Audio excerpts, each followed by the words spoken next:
Hi, English 2 parents, guardians, and also support systems. Welcome to Back to School Night 2020. My name is Nicole Vaughn, and I'm your son or daughter's English teacher for English 2 ICAP. I have one section outside of the HCA this year, so if you're here for your student in the HCA or outside of the HCA, great, you're in the right place. I also ask in this beginning slide for you to have your Canvas modules open in another tab, and this is to simulate or emulate what happens every time your son or daughter comes to English class.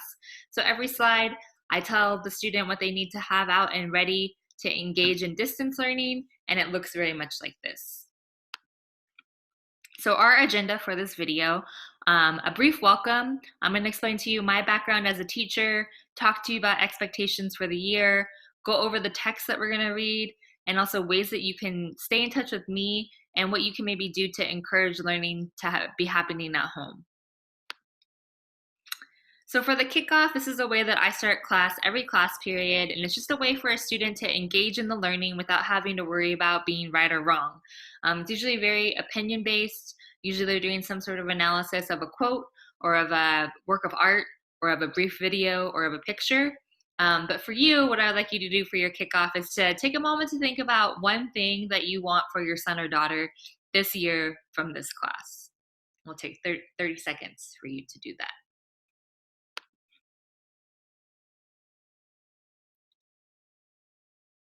Okay, I hope you have something. I'm going to go over the what, why, how. This is also another thing that I started off class with, just to give the class a sense of focus and a sense of purpose. Sometimes the what, why, how is applicable to only that class period. Sometimes it's applicable to whole weeks at a time, depending on whatever it is that we're working on in class. So our what for today, I want you to become acclimated with the class and also the projected year ahead. Why?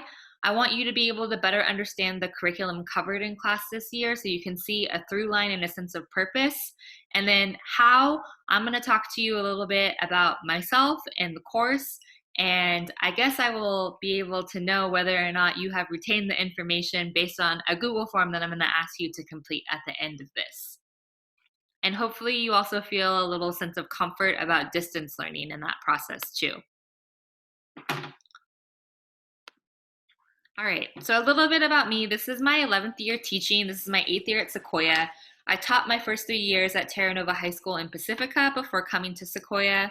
I'm from a really small town in Northern California called Orville. I went to Chico State for my undergrad, double majoring in English and Spanish. I always knew I wanted to be a teacher, so I entered into the credential program right after I graduated with my bachelor's. Taught at Terra Nova, was an AP teacher there, and then came to Sequoia and became an IB certified teacher. I've also participated in several professional developments that have influenced my teaching. So one is just the IB training for the IB curriculum for language and literature. I also have my certificate in IB studies for teaching and learning. So it's understanding how the program works from the primary years, which is their elementary school program, all the way through the diploma program. It's giving me a really nice holistic sense of what the curriculum should look like over the course of a student's career. Recently, I also participated in Harvard's Project Zero, and those strategies were a way for students to keep track of their thinking or to show how instrumental it is for a learner to be able to keep track of their thinking. And so the Project Zero project was called Visible Thinking. And so these tools are going to be used throughout the course repeatedly so that students get used to the pattern of thinking about their thinking and becoming more reflective about what all of this means, especially within the context of distance learning and this year that's unlike any other. So some daily expectations that you should be expecting from your student at home, they should be doing homework from virtually every class period. So they're gonna be meeting on Zoom every single day. I don't expect the Zoom to take up the full 70 minutes, but if the meeting doesn't last 70 minutes, then that doesn't mean that they just have 20 minutes of free time. That 20 minutes that I'm not directly instructing the students is going to be used for them to complete the work. And all of the work is done through Canvas. And if you have any questions about what that looks like, it's all listed in the modules for you. And I'm going to walk through what those modules look like at the end of this presentation. Um, One other thing that I do is that I send a homework email at the end of every class. So around 4 p.m. every day, I'll send a homework email out to the students. It's a reminder for any kiddos if they were absent that day, and it also lists all the things that they should reconsider and also complete for their homework for the next class. You can see what we're doing in your students' Google Drive Learner portfolio. That's where they're keeping all of their documents that they've been working on. And then you can also look at what they've turned in terms of what they're doing that has contributed towards their grade. You can look at that on Canvas. They should be doing around 20 to 30 minutes per night of reading or writing. For this first semester, we don't have one specific text that we work with. We're going to be using a variety of texts to analyze and also write on. So there's no actual novel that they're going to be reading for this first semester. But that does not mean that they shouldn't be engaging in reading and writing, and we will be providing those texts for your son or daughter. If your student is in the HCA, this is the HCA learner profile. We really want to emphasize academic excellence. Everyone who is entering into the HCA is planning on having some sort of career in the Health Careers Academy. And so we really want to emphasize academic excellence, professionalism, and also personal excellence. The HCA is very much a community, and the students are a reflection of us, just as we are a reflection and an influence for them during the 3 years that they're in the HCA. And I, as their English teacher, both sophomore and senior year, really want to develop this academic excellence that's really built around the International Baccalaureate curriculum. So the focus of the course is around familiarity with a variety of text types. So students, for the most part, when they enter into the world, they're not only going to be analyzing books that they read in the future, but they're going to have to be able to understand how to read an advertisement, a speech, even a rental document. And so we want to teach kids how to engage with all of these different types of text, how to understand how the language varies amongst all of them, and how to deepen their verbal and written analysis of these texts along the way too, thinking about what the words on the page or what the words being said or what the features of the art actually mean, but also understanding what the author's purpose is and how they, as the consumer of this information, are supposed to respond. I really want them to be able to develop organic writing skills, both for this idea of, yes, they're in English class, they're going to be learning how to write, but I also want them to be writing in order to learn, because it's a facilitation process of them slowing down their thoughts, putting the words on the paper, and that corresponds with that idea of making their thinking visible. I also want to relate the text to larger global issues that's an essential IB skill that they're going to be using in the next couple of years. Thinking about how what they see in front of them does not only connect to the context in which it came from, but it also might connect to someone from the other side of the world. And lastly, I want to be able to build some confidence with their writing, and also their public speaking skills and being able to connect with each other, even if it's through Zoom. So semester one, like I said before, is a writing boot camp. It's this practice called close reading, where they're going to be looking at nonfiction text. They're going to look at visual text, an assortment of short nonfiction and fiction text, poetry, speeches, short narratives, etc. There's so many things that we have cultivated during the summer based on everything that's happening in the United States that are really rich for analysis.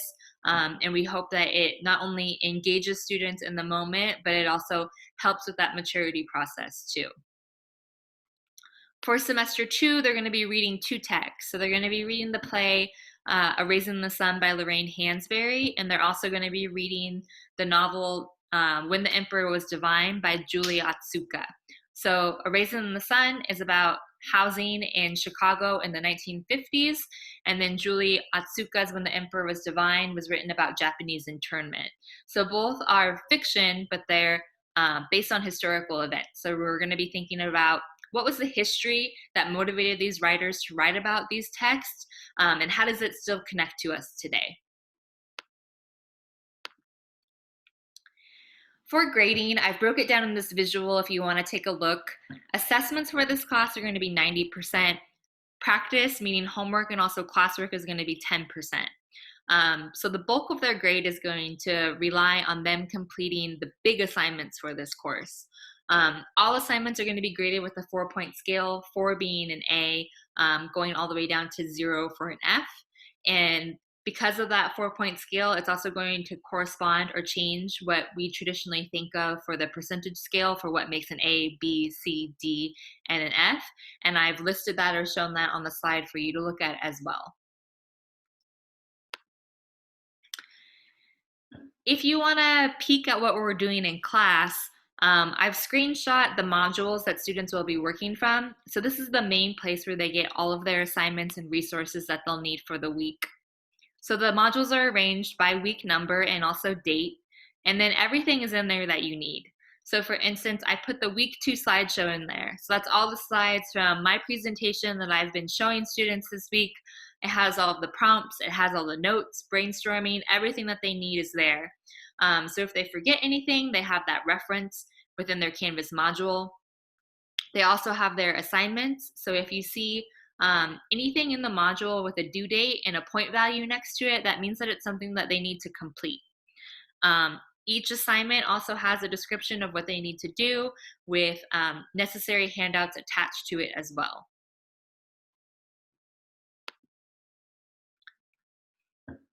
If you want to peek at their grades to see whether or not they're completing the work, if you don't trust them when they say like, yes, mom or dad, I've done my homework, you can look in Canvas to look at their grades.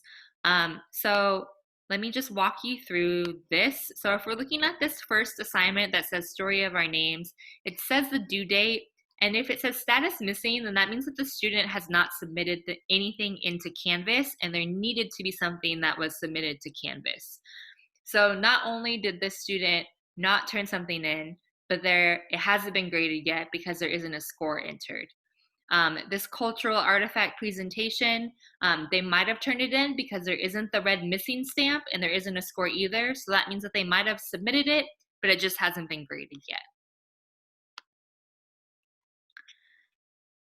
So lastly, I wanted to give my contact information. My email is here. You can also just find me in Canvas.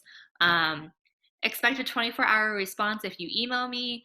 You can email me through this email listed or through Canvas, whatever works best for you. Students have 24 hours to make up an assignment. If they want to make up an assignment through office hours, they can also do that in Zoom.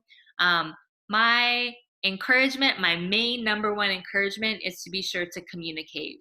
So because the lack of ability to check in face-to-face due to distance learning, it's really important for students when they miss class to be able to communicate with me what is going on, because it could be something super simple but inconvenient, like their internet was out or they couldn't connect to Zoom, or it could be something more serious. And so whatever it is, it's always nice for me to know so that I'm not in a place of guessing at any time and point.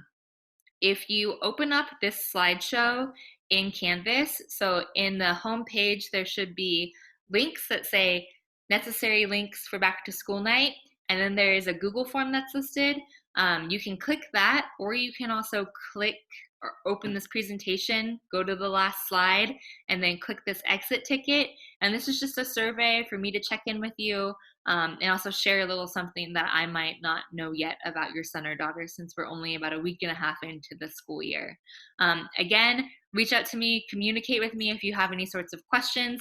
I'm happy to help. I'm here to help and support during distance learning because I know it's new to everyone. I hope you have a great evening. Thank you for watching. Thank you for supporting your son or daughter. I know that they appreciate it, even if they might not say it to your face. Thank you.